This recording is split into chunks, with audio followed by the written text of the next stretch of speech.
खुला मञ्चमा जाउँ, सँगै बसौँ। लाउनुहोस्, कमरेड ओलीलाई मेरो चुनौती छ, तपाईँ सुभाष नेमाङ अग्नि खरेल बोकेर आउनुहोस्, हामी रामवरण यादव बोकेर आउँछौँ। खुला मञ्चमा जनताको बिचमा यो संविधान पढौँ। हिम्मत छ। यो असंवैधानिक काम मात्रै होइन, गैर जिम्मेवारपूर्ण काम पनि हो, चरम गैर जिम्मेवार। संसद पुनर्स्थापना हुन्छ, अदालतले न्याय गर्छ, अदालतले विवेक पुर्याउँछ। अनि यो संसद पुनर्स्थापना भएपछि पहिलो काम के हुन्छ? मैले जो भक्तपुर बालकोट गएर भनेर आएको छु, बाटो ठिक गर्नुहोस्, प्रधानमन्त्रीलाई घर फर्काइन्छ। उहाँले बनाउनु भएको दमकको भेउ टावरमा लगेर भेउ टावरबाट एकपटक दमक हेर्न लगाइन्छ। तर संसद अब हाम्रो क्षेत्रमा पनि छ। यहाँ संसद पुनर्स्थापना भएपछि महामहिम राष्ट्रपतिलाई पनि चप्पली ल्याइन्छ, चप्पलीको बाटो पनि हेर्दै गर्नु होला, ठिकठाक सफा गरेर राख्नु होला। अनि त्यो संसदले सब ठिक मिलाउँछ, चाँजो मिलाउँछ, अनि देशलाई बिस्तारै आफ्नो समयअनुसार चुनावमा लिएर जान्छ चुनावमा। देश चुनाव आफ्नो बेलामा चुनाव हुन्छ र त्यो चुनावमा नेपाली कांग्रेसको साथीहरू कोही अल्मलिनु पर्दैन। आज कांग्रेसको एजेन्डा संविधानको पुनर्स्थापना, संविधानको रक्षा कांग्रेसको एजेन्डा। त्यो भनेको अदालतले असंवैधानिक कामलाई सच्याउँछ, संसद आउँछ, त्यो संविधान पुनर्स्थापना हुन्छ, हामीले गर्नुपर्ने निर्णय गर्छौँ अनि चुनावमा जान्छौँ। यही संसदको सांसद भीमराव लगायतका सांसदहरूले हस्ताक्षर बोकेर जाँदै गर्दा राष्ट्रपतिले संसद बोलाउनु पर्दैन? त्यो संविधानले दिएको जिम्मेवारी होइन? यो अपराधको साझेदार राष्ट्रपति पनि हो। त्यति मात्र होइन, यो अपराधको साझेदार प्रधानमन्त्री केपी ओलीको टोलीमा रहेका अरू उहाँलाई उक्साउने मान्छेहरू पनि। म यसो हेर्छु, अचम्म लाग्छ भनेको मलाई।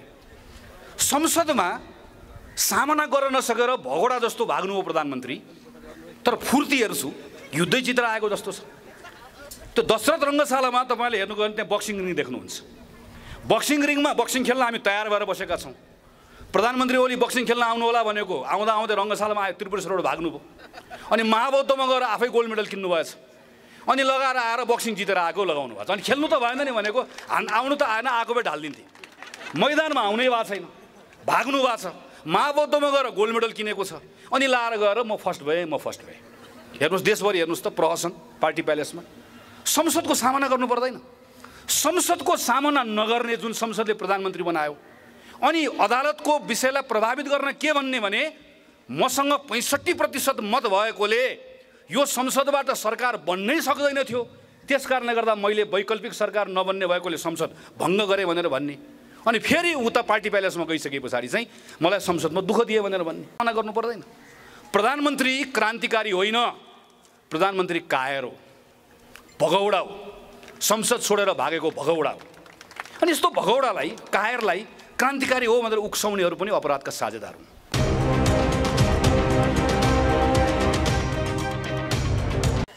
मङ्सिर 17 गते फेरि यही ठाउँमा काङ्ग्रेसको तर्फबाट उम्मेदवार भएर उभिएर मैले भनेको म सम्झन्छु, 4 वर्ष काम गर्ने मौका दिनुभयो, जे भनेका थियौँ त्यो पुरा गरेर आएका छौँ। संविधान निर्माण भएको छ, अब संविधान कार्यान्वयनको यो चरणमा फेरि काङ्ग्रेसको तर्फबाट तपाईको प्रतिनिधि भएर काम गर्न चाहन्छु। त्यो संसदभित्र गएर हुन्छ हुन्न भन्ने सांसदहरूको भिडमा हराउँदिन, समस्या मात्र देखाउँदिन, परेको बेलामा समाधानको पक्ष हुने कोसिस पनि गर्नेछु। तपाईको सांसद भएर निरन्तर त्यो प्रयास निरन्तर गरिरहे। संविधानको विषय तलमाथि हुँदै गर्दा विरोध गरे, शासनमा सरकार चुक्दै गर्दा प्रतिरोध गरे, तर जब देशको अस्मिताको कुरा आयो मेरो सरकारसँग सँगै उभिए। सिङ्गो देशलाई कोरोनाको सङ्कटले गाँच्दै गर्दा सरकारसँग सहयोगको हातलाई अगाडि बढाएँ। तपाईँको सांसदको रूपमा आफ्नो जिम्मेवारी निर्वाह गर्नका निम्ति दत्तचित्त भएर लागिरहे।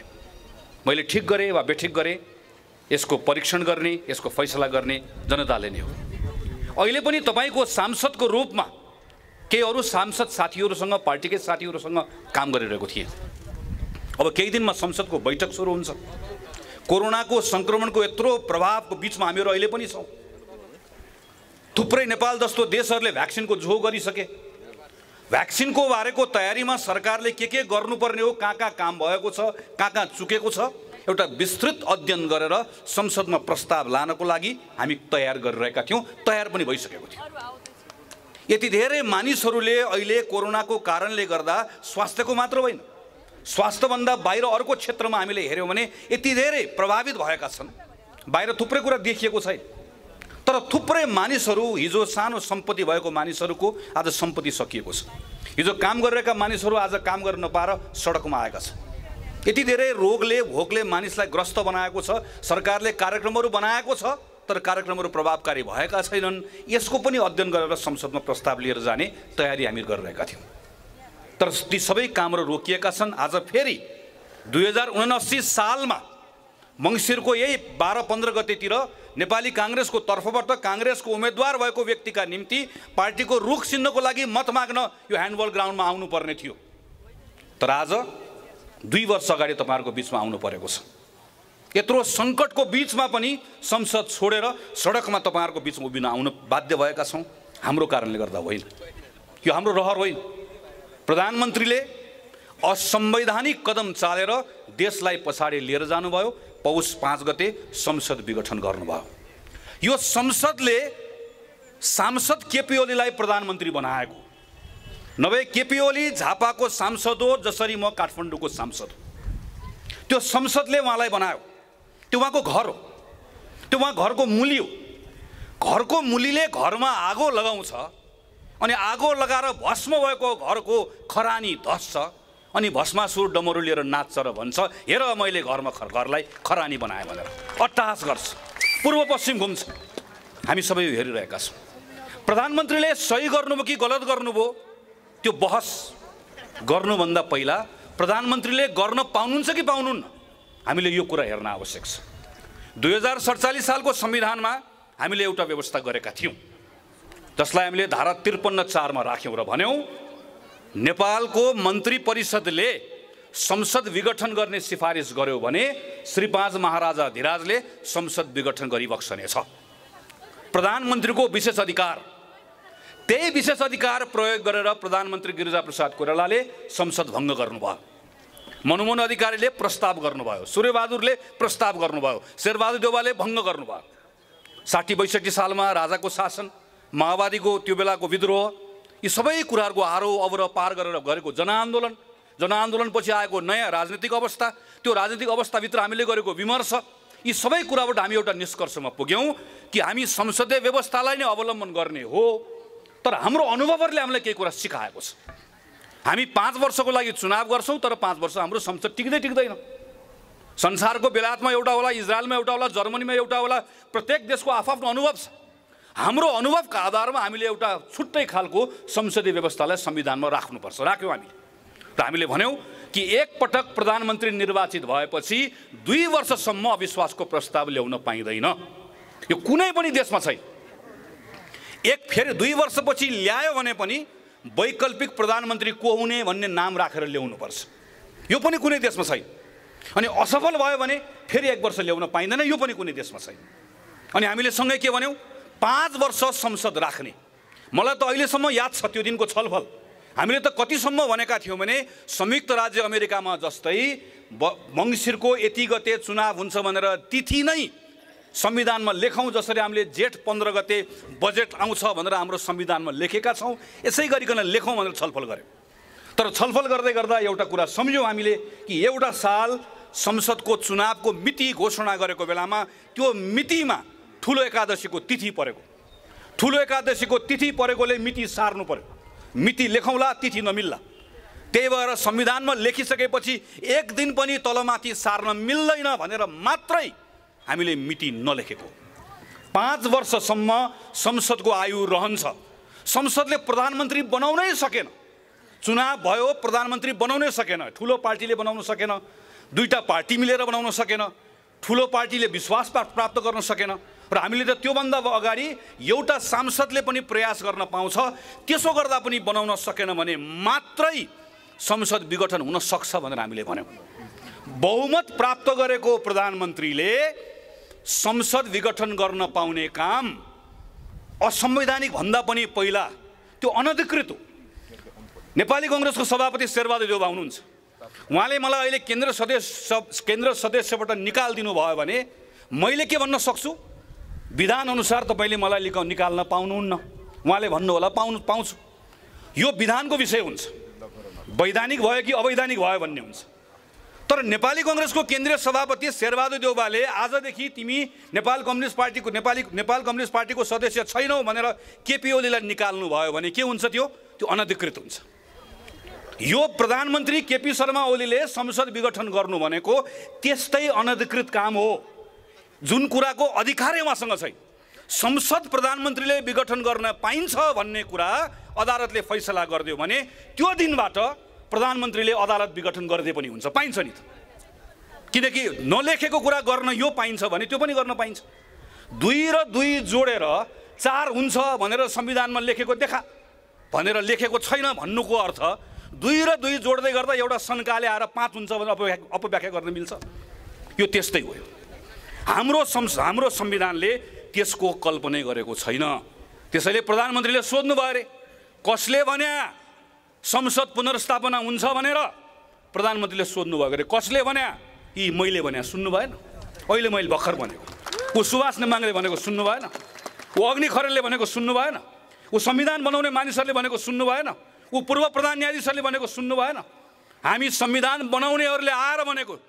त्यसैले प्रधानमन्त्री केपी शर्मा ओलीलाई मेरो आग्रह छ, हिजो धनगढीमा गएर भन्नुभयो अरे संविधान पढ भनेर भन्नुभयो अरे। कमरेड ओली आउनुहोस् पढौँ ल संविधान। तपाईँ मैदान छोडेर भागेर लुकेर बस्नुभएको सुभाष नेमाङलाई बोलाएर आउनुहोस्, म संविधान ढोगेर जारी गर्ने रामवरण यादवलाई लिएर आउँछु। खुला मञ्चमा बसौँ,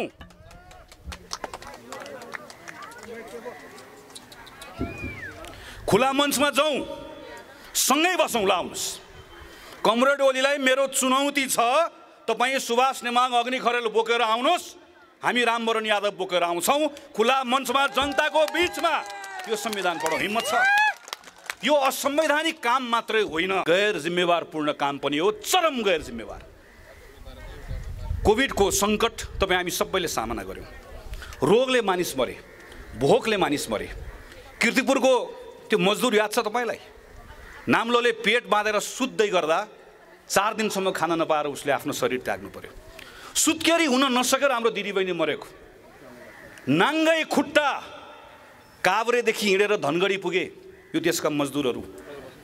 भारतबाट हामीले हेऱ्यौँ नि, ट्युब चढेर खोला तरेर नेपालभित्र छिरे। दैनिक ज्यालादारी गर्ने मानिस, उद्योग धन्दा चलाउने मानिस, किसान, मजदुर, विद्यार्थी सबको बिजोग भयो। प्रधानमन्त्री ओलीले कहिले पनि देख्नु भएन। अघि साथीले चर्चा गर्नुभयो, यत्रो महामारीको बेलामा, यत्रो सङ्कटको बेलामा ओमनी देख्नुभयो, यति देख्नुभयो, यत्रो ठुलो पाप, यत्रो ठुलो अपराध। अहिले हेर्नुहोस् त हाम्रो अवस्था कस्तो छ। अहिले भर्खर मात्र निकालेको तथ्याङ्कले भन्छ यो वर्षको आर्थिक वृद्धि दर हाम्रो 1% को हाराहारीमा हुन्छ। 10 लाखभन्दा बढी मानिसले रोजगारी गुमाएका छन्। 6-7-8 महिना लकडाउन हुँदै गर्दा हाम्रो 61% भन्दा बढी उद्योगहरू 70% भन्दा कम चले। हाम्रा सयौं व्यवसायहरू बन्द भएका छन्। यो सानो पसल चलाउने मान्छेले भाडा तिर्न नसकेर थला परेको छ। सानो रेस्टुरेन्ट खोलेको मान्छे, पर्यटनको क्षेत्रमा काम गरेको मान्छे, होटल चलाएको मान्छे, ज्याला मजदुरीमा काम गर्ने मान्छे, कुन क्षेत्रको मान्छे यसबाट प्रभावित भएको छैन?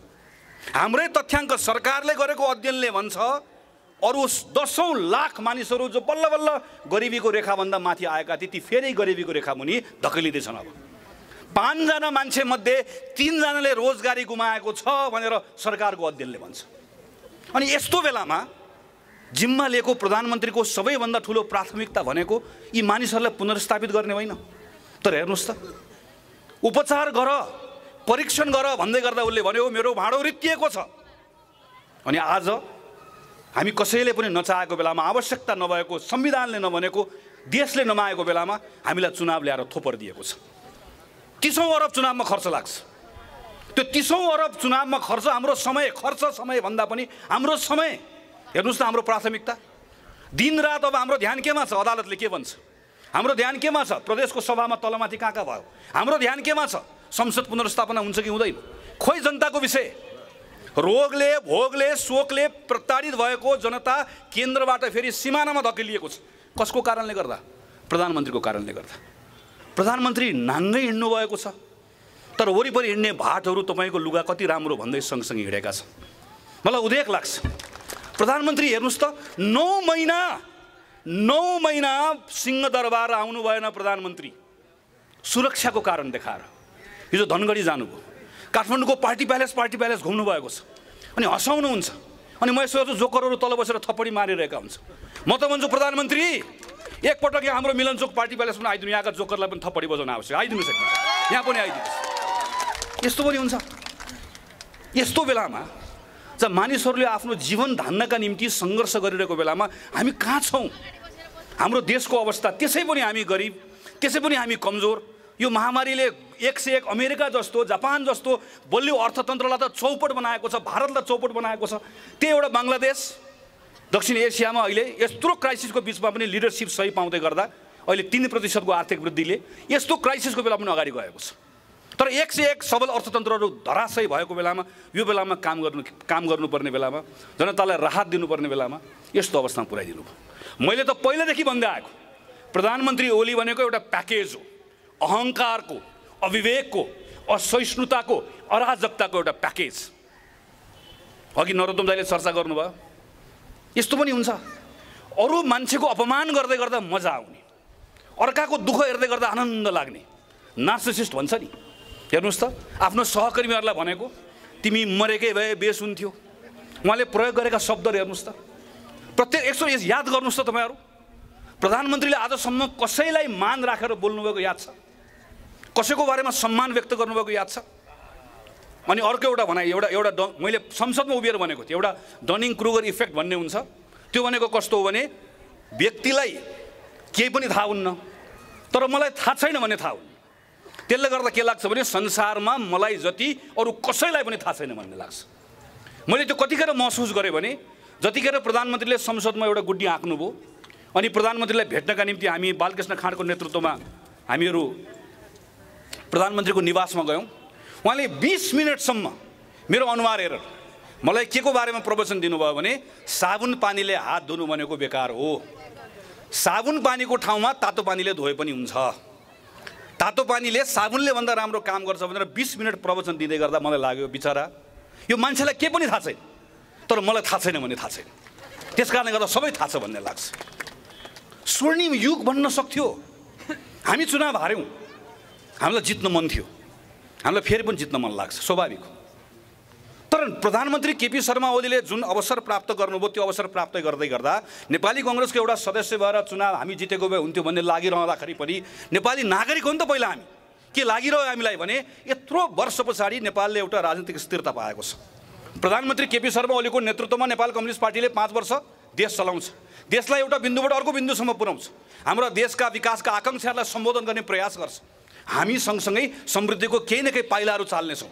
हाम्रो पार्टीभित्र पनि त्यस पछाडि हामी नयाँ ढङ्गले बहस गर्नेछौँ अनि 5 वर्षपछि चुनावको सामना गर्नेछौँ। उनले भन्दा तिमीले भन्दा राम्रो काम गर्छौँ भन्ने कार्यक्रम बनाएर जनताको बिचमा आउनेछौँ अनि जनताले विश्वास गरे भनेदेखि भने फेरि शासन चलाउने ठाउँमा जानेछौँ।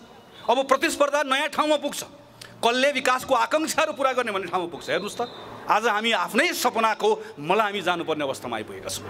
यसको जिम्मेवार को? यसको जिम्मेवार, यसमा कुनै सन्देह छैन, यसको जिम्मेवार प्रधानमन्त्री केपी शर्मा ओली र उहाँको टिम नै हो। यसको अर्को मुख्य साझेदार, यो अपराधको अर्को मुख्य साझेदार भनेको बडो दुःखका साथ भन्नुपर्छ हाम्रो राष्ट्रपति विद्यादेवी भण्डारी पनि हो। मलाई यो भन्दै गर्दा रत्तिभर पनि मलाई खुसी लागेको छैन। मेरो सम्माननीय राष्ट्रपतिका बारेमा म बडो श्रद्धाका साथ आफ्नो कुराहरू राख्न चाहन्थेँ, राख्दै आएको पनि हो। तर आज बडो दुखी भएर भन्नु परेको छ, राष्ट्रपतिलाई सम्मान व्यक्त गर्नका निम्ति राष्ट्रपतिले त्यो मर्यादा राख्न सक्नु भएन। आज मलाई उहाँलाई सम्माननीय भन्ने मेरो मनभित्रबाट त्यो श्रद्धा आउनै सकिरहेको छैन। राष्ट्रपति त तपाईँ र मेरो 12 आमाभन्दा पनि माथिल्लो दर्जामा राखेको हामीले, हाम्रो प्रथम नागरिक, हाम्रो भगवानको मन्दिरमा हामीले आफूभन्दा पहिला हाम्रो राष्ट्रपतिलाई छिर्न दिन्छौँ। आउनुहोस् पहिला पशुपति तपाईँ आइदिनुहोस्, आउनुहोस् हाम्रो देवीथानमा तपाईँ आइदिनुहोस्, दसैँमा आइदिनुहोस्, तिहारमा आइदिनुहोस्। हाम्रो राष्ट्रपति आज एउटा प्रधानमन्त्रीको पनि यत्रो षड्यन्त्र गर्ने गिरोहको सदस्यको रूपमा काम गर्ने, प्रधानमन्त्रीको भाटहरूसँग मिलेर काम गर्ने, प्रधानमन्त्रीले लिएर गएको अध्यादेश 18 मिनटमा उहाँले सदर गर्नुभयो। हिजो शेरबहादुर देउवाले गोविन्द केसीको अध्यादेश लिएर जाँदै गर्दा 18 दिनसम्म मलाई अध्यादेश आएको पनि थाहा छैन भनेर भन्नुभयो। यही संसदको सांसद भीमराव लगायतका सांसदहरूले हस्ताक्षर बोकेर जाँदै गर्दा राष्ट्रपतिले संसद बोलाउनु पर्दैन? त्यो संविधानले दिएको जिम्मेवारी होइन? यो अपराधको साझेदार राष्ट्रपति पनि हो। त्यति मात्र होइन, यो अपराधको साझेदार प्रधानमन्त्री केपी ओलीको टोलीमा रहेका अरू उहाँलाई उक्साउने मान्छेहरू पनि। म यसो हेर्छु, अचम्म लाग्छ भनेको मलाई। संसदमा सामना गर्न नसकेर भगोडा जस्तो भाग्नु हो प्रधानमन्त्री, तर फुर्ती हेर्छु युद्धै चित्र आएको जस्तो छ। त्यो दशरथ रङ्गशालामा तपाईँले हेर्नुभयो भने त्यहाँ बक्सिङ रिङ देख्नुहुन्छ। बक्सिङ रिङमा बक्सिङ खेल्न हामी तयार भएर बसेका छौँ। प्रधानमन्त्री ओली बक्सिङ खेल्न आउनु होला भनेको आउँदा आउँदै रङ्गशालामा आयो, त्रिपुरेश्वरबाट भाग्नुभयो। अनि महाबौद्धमा गएर आफै गोल्ड मेडल किन्नु भएछ। अनि लगाएर आएर बक्सिङ जितेर आएको लगाउनु भएको छ। अनि खेल्नु त भएन नि भनेको, आउनु त आएन, आएको भए ढालिदिन्थे। मैदानमा आउनै भएको छैन, भाग्नु भएको छ। महाबौद्धमा गएर गोल्ड मेडल किनेको छ, अनि लाएर गएर म फर्स्ट भएँ। हेर्नुहोस्, देशभरि हेर्नुहोस् त प्रहसन पार्टी प्यालेसमा। संसदको सामना गर्नु पर्दैन? संसदको सामना नगर्ने जुन संसदले प्रधानमन्त्री बनायो, अनि अदालतको विषयलाई प्रभावित गर्न के भन्ने भने मसँग 65% मत भएकोले यो संसदबाट सरकार बन्नै सक्दैन थियो, त्यस कारणले गर्दा मैले वैकल्पिक सरकार नबन्ने भएकोले संसद भङ्ग गरेँ भनेर भन्ने। अनि फेरि उता पार्टी प्यालेसमा गइसके पछाडि चाहिँ मलाई संसदमा दुःख दिए भनेर भन्ने। सामना गर्नु पर्दैन? प्रधानमन्त्री क्रान्तिकारी होइन, प्रधानमन्त्री कायर हो, भगौडा हो, संसद छोडेर भागेको भगौडा हो। अनि यस्तो भगौडालाई, कायरलाई क्रान्तिकारी हो भनेर उक्साउनेहरू पनि अपराधका साझेदार हुन्। त्यति मात्र होइन, अघि हाम्रो क्षेत्रीय सभापतिले भन्नुभएको, चर्चा गर्नुभएको छ, नेकपाको अर्को एउटा गुट जो हामी यहाँ छौँ भनेर बसिरहेको छ, यो अहिलेको अवस्थाको एउटा जिम्मेवार उहाँहरू पनि हो। हामी यहाँ छौँ भनेर मैले हामी यहाँ छौँ लेख्नुभएको छ। म उहाँहरूलाई सोध्न चाहन्छु, राष्ट्रपतिले आफ्नो मर्यादा बिर्सेर श्री 6 बडा महारानी जस्तो होइबक्स्यो भनेर संसदमा बोल्ने मान्छे मै हो। हामीले त्यो भन्दै गर्दा तपाईँहरू कहाँ हुनुहुन्थ्यो? यो संसदमा सभामुख मात्रै हुनुहुन्छ, उपसभामुख नभइकन संसदको बैठक चल्न नदिउँ। हामीले यो भन्दै गर्दा तपाईँहरू कहाँ हुनुहुन्थ्यो? हिजो प्रधान न्यायाधीश बन्ने लाइनमा दीपकराज जोशी हुँदै गर्दा संसदीय सुनवाई समितिको आफ्नो अङ्कगणितलाई प्रयोग गरेर यसरी नगरौँ, यसैले न्यायले प्रभावित हुन्छ भन्दै गर्दा तपाईँहरू कहाँ हुनुहुन्थ्यो? निर्वाचन आयोगमा बहालवाला सचिवलाई रातारात सचिवबाट राजीनामा पनि नदिकन निर्वाचन आयोगको प्रमुख नबनाऊ, निर्वाचन आयोगको पवित्रता रहँदैन भन्दै गर्दा तपाईँहरू कहाँ हुनुहुन्थ्यो? किस्ता किस्तामा संविधानमाथि धावा बोल्दै गर्दा कहाँ हुनुहुन्थ्यो? यत्रो कोभिडको सङ्कटमा राजस्वको दर चुहाउने, यत्रो ठुलो अपराध गर्ने, स्वास्थ्य सामग्री खरिदमा कल्पनै गर्न नसक्ने विषयहरू गर्दै गर्दा तपाईँहरू कहाँ हुनुहुन्थ्यो? मैले त 1 वर्ष अगाडि भनेको संसदमा उभिएर प्रधानमन्त्रीको चाला निको छैन, तपाईँहरूको बालाई घरमा विश्राम दिनुहोस् भन्दै गर्दा तपाईँहरू कहाँ हुनुहुन्थ्यो? म भन्छु तपाईँहरू कहाँ हुनुहुन्थ्यो? तपाईँहरूमध्ये एकजना प्रधानमन्त्री केपी शर्मा ओलीले कमरेड यो त ट्र्याक्टर होइन प्लेन हो, 2टा पाइलट हुन्छ भनिदिएकोमा दङ्ग परेर प्लेन उडाउँछु भनेर बस्नुभएको थियो।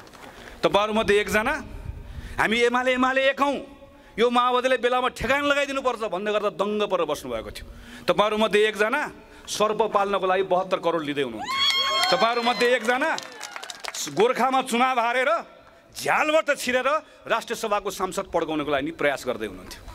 तपाईँहरू सबको लोभको कारणले गर्दा आज यो स्थिति आएको। बालुवाटारको जग्गा खर्लप्पै खाने विष्णु पौडेललाई संसदबाट निकालौँ भन्दै गर्दा होइन भन्नु, अहिले महासचिव बनेर तपाईँहरूलाई निकालिदिएको देख्दै गर्दा ठिक्क पऱ्यो भन्न मन लागेको छ, तर भन्दिनँ। आजको मूल विषय यो होइन, जनताले फैसला गर्छन्, यो इतिहासले फैसला गर्छ, यसका बारेमा हामीले धेरै चिन्ता गर्नु पर्दैन।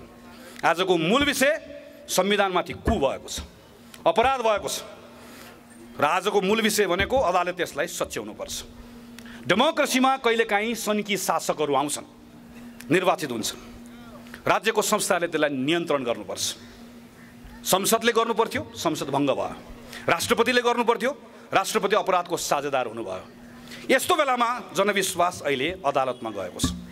हामी सबै अदालततर्फ हेरिरहेका छौँ। हामीलाई के लागिरहेको छ? अहिले अदालतले सरकारले गरेको निर्णय ठिक भयो कि भएन भनेर छानबिन गरिरहेको छ। सरकारको निर्णय परीक्षामा छ भन्ने लागिरहेको छ। गलत। अहिले सरकारको निर्णय होइन, अदालत परीक्षामा छ।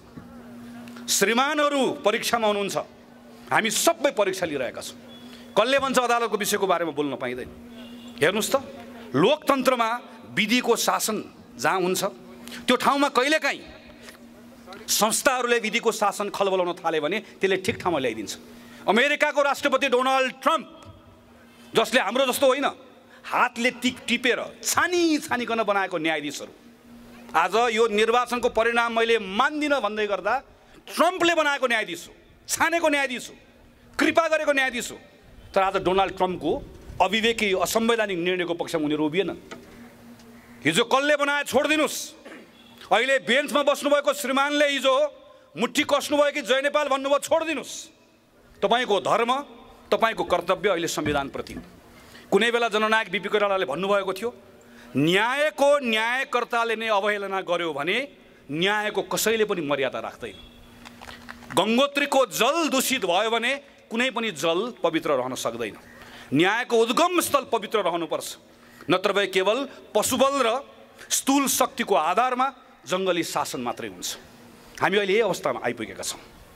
हामी सबै भनिरहेका छौँ, श्रीमानले कतै हेर्नु पर्दैन, कपनको सभा नहेर्नुहोस्, धनगढीको सभा पनि नहेर्नुहोस्। श्रीमानहरू नडराउनुहोस्, नलकपकाउनुहोस्, नलोभिनुहोस्, नबरालिनुहोस्, दायाँ नहेर्नुहोस्, बायाँ नहेर्नुहोस्, दक्षिण नहेर्नुहोस्, उत्तर नहेर्नुहोस्, केवल संविधान पल्टाएर हेर्नुहोस्। जुन संविधानको कसम खानुभएको छ त्यही संविधान पल्टाएर हेर्नुहोस् र याद गर्नुहोस्।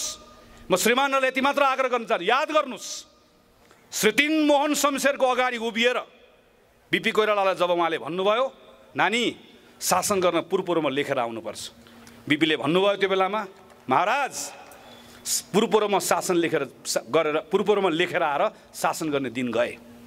श्री महाराजसँग, राणाजीसँग टाउकोमा श्रीपेश थियो, सेनाको ताकत थियो, तर बिपीको मनबाट, जनताको मनबाट, हेलो, बिपीले जतिखेर भन्नुभयो त्यो बेलामा बिपीको मनबाट, जनताको मनबाट श्री महाराज जसले श्रीपेज लाएर बस्नुभएको थियो उहाँप्रतिको भरोसा उडेको थियो। भरोसा उडेको हुनाले गर्दा डर उडेको थियो। हिजो श्रीपेज लाउने राणाजीसँग त भरोसा गएपछि डर गयो भने आज टोपी लाउने राणाजीले पनि याद गर्नुपर्छ, भरोसा गयो भने डर जान्छ। त्यसैले यो बेलामा श्रीमानहरूलाई पनि आग्रह छ, यतिखेर हामी सबैको विश्वास त्यहाँ अडिएको छ, हामी सबैको भरोसा त्यहाँ अडिएको छ र संविधानमा जे लेखेको छ ती कुराहरू हुनुपर्दछ भन्ने हामी सबैको माग पनि छ। काङ्ग्रेसको यही आजको पोजिसन पनि हो। म प्रधानमन्त्रीले गर्नुभएको बकबकको बारेमा धेरै टिप्पणी गर्न चाहन्न, फतफतका बारेमा मेरो धेरै टिप्पणी छैन। यति भद्दा छ नरोत्तम दाइले चर्चा गर्नुभयो, ती हाम्रा निम्ति छलफलका विषय पनि हुन सक्दैन। तर एउटा विषय पटक पटक उहाँले उठाउनु भएकोले गर्दा यसलाई भन्नै पर्नेछ। प्रधानमन्त्रीका आसेपासीहरू अहिले पनि के भन्दैछन् भने प्रधानमन्त्रीले नेपालको चुच्चे नक्सा जारी गर्नुभएकोले प्रधानमन्त्रीलाई प्रधानमन्त्रीका पार्टीका मानिसहरूले वा अरू बाहिरका मानिसहरूले उहाँको खिलाफमा मोर्चाबन्दी गर्दैछ। यो भन्दा ठुलो पाखण्डी कुरा पनि केही हुन्छ? कार्तिकको 16 गते भारत सरकारले एकतर्फी नक्सा जारी गर्यो। कार्तिकको 21 गते सबैभन्दा पहिला नेपाली कांग्रेस पार्टीका सभापति शेरबहादुर देउवाले बैठक राखेर यसको विरोध जनाउनु भयो। कार्तिकको 25 गते संसदीय समितिले निर्देशन दियो। मङ्सिरको 1 गते प्रधानमन्त्रीले के भन्नुभयो थाहा छ? नक्सा त प्रेसमा पनि छाप्न सकिन्छ, नक्सा छाप्ने कुरा बहादुरी होइन भन्नुभयो। मङ्सिरको 10 गते फेरि नेपाली कांग्रेसले भन्यो, लगातार संसदमा हामीहरूले बोल्यौँ, लगातार संसदीय समितिहरूले भन्यो। पुसको 25 गते फेरि संसदको अन्तर्राष्ट्रिय समिति जसको सभापति मैले बिर्सेँ, दिव्यमणि राज भण्डारी त्यसको सदस्य हुनुहुन्छ, त्यो समितिले भन्यो। त्यसको केही दिनपछि फेरि संसदको राज्य व्यवस्था समितिले प्रधानमन्त्रीलाई निर्देशन दियो। प्रधानमन्त्री टसमस गर्नु भएन, छोडिदिनुहोस् नक्साको कुरा। एकैपटक गएर जब वैशाखमा गएर एका लगातार हामीलाई हेप्दै गइसके पछाडि नक्साको बारेमा नेपाल अडिन नसकेपछि नक्सा होइन हाम्रो भूमिमा बाटै बनाउने काम भयो। हाम्रो भूमिमा बाटो बनाइसके पछाडि फेरि संसद बोल्यो। संसदको समितिले पालै पिलो राष्ट्रिय सभा, प्रतिनिधि सभा, हाम्रो समिति, अर्को समिति सबले सरकारलाई निर्देशन दियो। सडकमा मानिसहरू आए, बुद्धिजीवीहरूले नक्सा सार्वजनिक गरे। हलचल गर्न नसकिसके पछाडि संसदमा घेराबन्दी गरिसके पछाडि प्रधानमन्त्रीले नक्सा जारी गर्नुभयो। तर त्यो बेलामा फेरि हामीले भन्यौँ यो नेपालको प्रधानमन्त्रीले जारी गर्नुभएको नक्सा हाम्रो नक्सा हो। हामीले त्यो बेलामा यो पार्टी त्यो पार्टी भनेनौँ, हाम्रो पार्टीको निर्णय गरेर सर्वसम्मत हाम्रो संसदबाट नक्सा पारित गर्यौँ। एकजनाले बोलेन खिलाफमा, एकजना बोल्नुभयो, संसदबाट बिदा हुनुभयो। देशमा सबै देशभक्त नागरिक एक ठाउँमा आए, के काङ्ग्रेस के कम्युनिस्ट। अनि आज अहिले आएर फुर्ती लगाउने, आज अहिले हामी देखिरहेका छैनौँ। हेर्नुहोस् त हाम्रो हालत, चीनका मानिसहरू खुल्लम खुल्ला राष्ट्रपति प्रधानमन्त्रीका चलिरहेका छन्। भारतको प्लेन आयो, खुफिया एजेन्सीका मान्छे मध्यरातसम्म प्रधानमन्त्रीसँग भेट्यो भन्ने हामी समाचारमा पढ्छौँ। नेपाल चीन र भारतको खेल मैदान जस्तो बन्न पुगेको छ। कहाँ छ हाम्रो स्वाधीनताको स्थिति? यो ठाउँमा पुर्याउने अनि उल्टो आम जनताको बिचमा त्यो भावनासँग खेल्ने कि मैले नक्सा जारी गरेको कारणले गर्दा भारतले एकतर्फी हाम्रो भूमि लिएर नक्सा जारी गरिसके पछाडि तपाईँ हामी होइन, सबै काङ्ग्रेस कम्युनिस्ट सबै कुरा छोडेर हामी एक ढिक्का भएर संसदभित्र बाहिर सबले हाम्रो नक्सा जारी गर्ने, भूमि पनि ल्याउने भनेर सङ्कल्प गरेको हामीले होइन, हाम्रो प्रधानमन्त्रीलाई ताकत दिएको हामीले होइन। अनि यस्तो विषयलाई आफ्नो घरभित्रको झगडा मिलाउन नसक्ने, आफ्नो घरभित्रको महत्त्वाकांक्षाको टकरावले यो ठाउँमा पुग्ने अनि प्रयोग चाहिँ जनताको यो भावनासँग गर्न खोज्ने, यो तहको नौटङ्की। अझ अहिले मैले हिजो सुने प्रधानमन्त्रीको सहयोगी शालीन भनेर चिनिने परराष्ट्र मन्त्रीले भन्नुभएछ कि अब नेपालमा नेपाली फ्लेभरको, नेपाली सुगन्धको लोकतन्त्र भएकोले यस्तो ठाउँमा हाम्रो संसद विघटन गर्न पाइन्छ। जब लोकतन्त्र अगाडि नेपाली माटो सुहाउँदो यस्तो फ्लेभर भन्ने कुरा सुरु हुन्छ, त्यहाँबाट खतरा आयो भन्ने कुरा हामीले बुझ्नुपर्छ। संसारभरि यस्तै हो। आजको दिनमा शासकहरू के भन्न सक्दैनन् भने डेमोक्रेसीबाट छिछि दूर गर्न भाग्न सक्दैन। अमेरिकाको ट्रम्प पनि त्यही हो, ब्राजिलको बोल्सोनारो पनि त्यही हो, सबै त्यही हो। अनि के भन्छन् भने त्यस कारणले गर्दा रुसको पुटिनले के भन्छन्, उनले सार्वभौम लोकतन्त्र, प्रत्येकले आफ्नो लोकतन्त्रको अगाडि एउटा फुलबुट्टा भर्छ। हाम्रो प्रधानमन्त्रीले अहिले के भन्नुभएको छ? हाम्रो प्रधानमन्त्रीले अहिले आएर, हाम्रो प्रधानमन्त्री उहाँको टिमले अहिले आएर के भन्छ भने नेपाली फ्लेभरको लोकतन्त्र। नेपाली फ्लेभरको लोकतन्त्र कस्तो रह्यो भने प्रधानमन्त्री संसद आउनु नपर्ने, संसद विघटन गर्ने, सरकार काम चलाउन नहुने, प्रधानमन्त्री धनगढी जाने, अनि धनगढीको सभामा कालो टोपी पनि कसैले लाउन नपाउने, निर्मला पन्तको बलात्कारी समात्नै नहुने, निर्मला पन्तको बलात्कारी खोइ भनेर प्रश्न गरेर लगेर धराप लगेर थुनिहाल्नुपर्ने नेपाली फ्लेभरको लोकतन्त्र। यो कास्टिङ मात्रै हो, धेरै कुरा हामीले हेर्न बाँकी छ। यदि हामीले समयमै यसलाई ठिक ठाउँमा लिएर आएनौँ भने ठिक ठाउँमा ल्याइन्छ। हेर्नु साथीहरू, हामीले त्यो ताकत राख्नै पर्छ। संसद पुनर्स्थापना हुन्छ, अदालतले न्याय गर्छ, अदालतले विवेक पुर्याउँछ। अनि यो संसद पुनर्स्थापना भएपछि पहिलो काम के हुन्छ?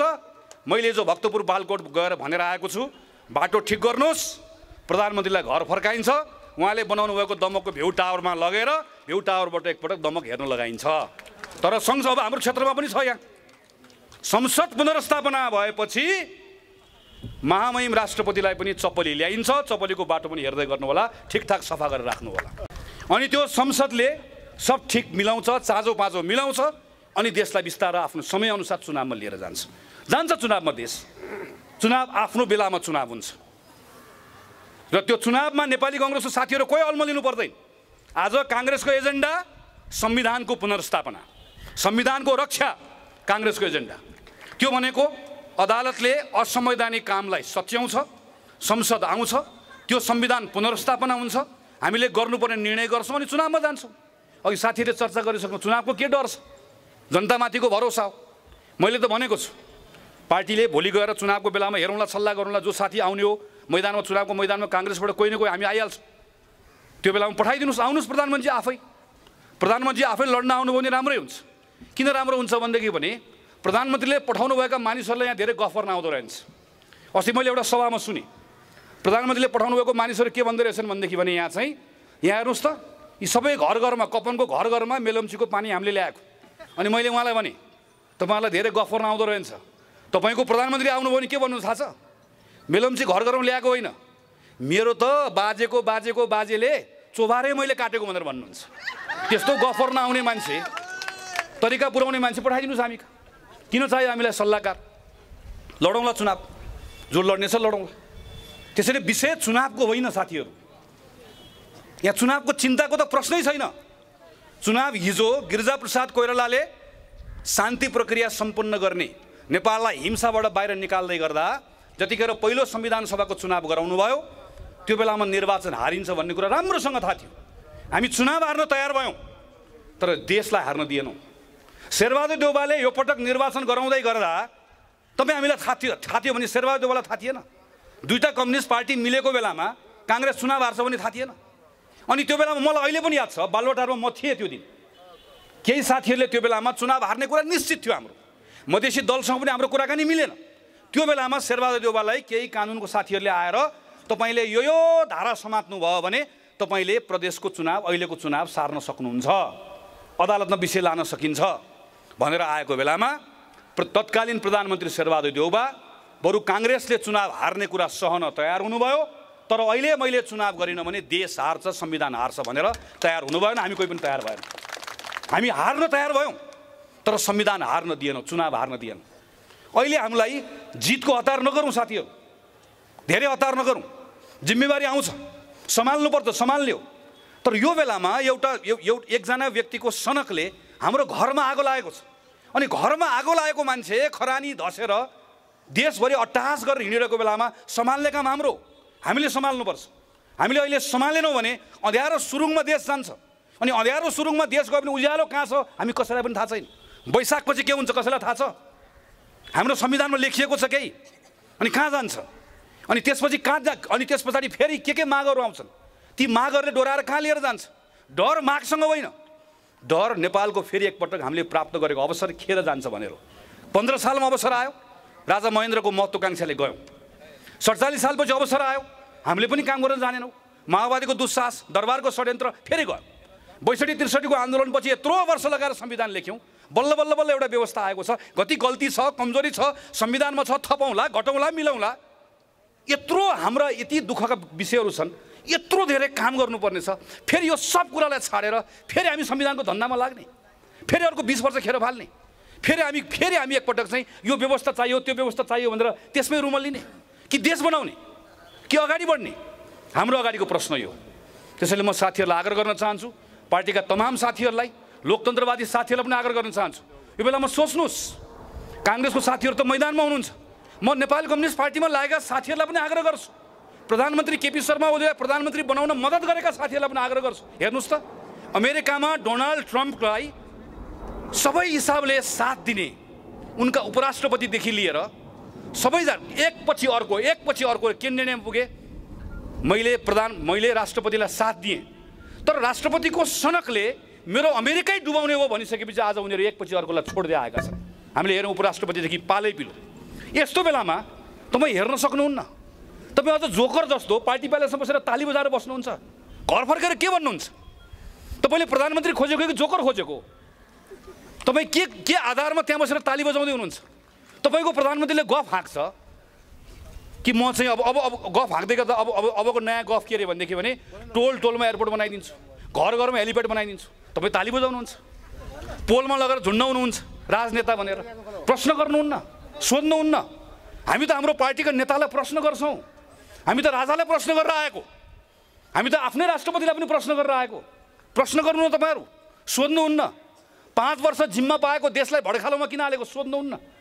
यत्रो देश यत्रो ठुलो अप्ठ्यारोमा परेको बेलामा देशका तमाम मुद्दाहरूबाट भागेर यो बेलामा संसद भङ्ग गरेर यहाँ किन ल्याएको सोध्नुहुन्न? त्यसैले म तपाईँहरूलाई पनि आग्रह गर्छु, यो बेलामा सोच्नुहोस् एकपटक। हाम्रो देश अप्ठ्यारो अवस्थामा छ। देशको स्वाधीनता, देशको स्थिरता र हाम्रा समृद्धिका हाम्रा आकाङ्क्षाहरू सबै अप्ठ्यारोमा परेको अवस्थामा छ।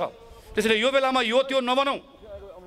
म हिजो प्रधानमन्त्रीलाई प्रधानमन्त्री बनाउन लागेका साथीहरूलाई पनि आग्रह गर्छु, यो बेलामा सोच्नुहोस् एकपटक र मैदानमा आउनुहोस्। म काङ्ग्रेसका तमाम साथीहरूलाई आग्रह गर्छु, माघ 3 गते, माघ 8 गते तपाईँहरूको पाइला अब केही दिन चल्नुपर्छ, केही दिन मात्रै। केही दिनमा हाम्रो ताकत र बलले, हाम्रो नैतिक बलले र अदालतको जिम्मेवारी बोधले यो निर्णय सचिन्छ, ठिक ठाउँमा आउँछ। फेरि तपाईँहरू घर जानु होला, फेरि तपाईँको सांसद भएर काम गर्न तपाईँको जिम्मा लिएर संसदमा जाउँला, आफ्नो जिम्मेवारी पुरा गरेर आउँला। तर केही दिन घरमा आगो लागेको हुनाले गर्दा पानी बोकेर बाल्टिन उनीले बाल्टिन, पाइप उनीले पाइप, ड्रम उनीले ड्रम, पानी हाल्नुपर्ने छ। पानी हाल्नको लागि तपाईँहरू मैदानमा आउनुहोला, यहाँ आह्वान गर्दै विनोद चालिसेजी लगायत साथीहरूले यत्रो मेहनत गर्नुभयो, यति छोटो समयमा यति भव्य कार्यक्रमको आयोजना गर्नुभयो, तपाईँहरू टोलबाट आउनुभएको छ। तपाईँहरू सबैप्रति आभार प्रकट गर्दै मेरो कुरा टुङ्ग्याउँछु। धन्यवाद, नमस्कार, जय नेपाल।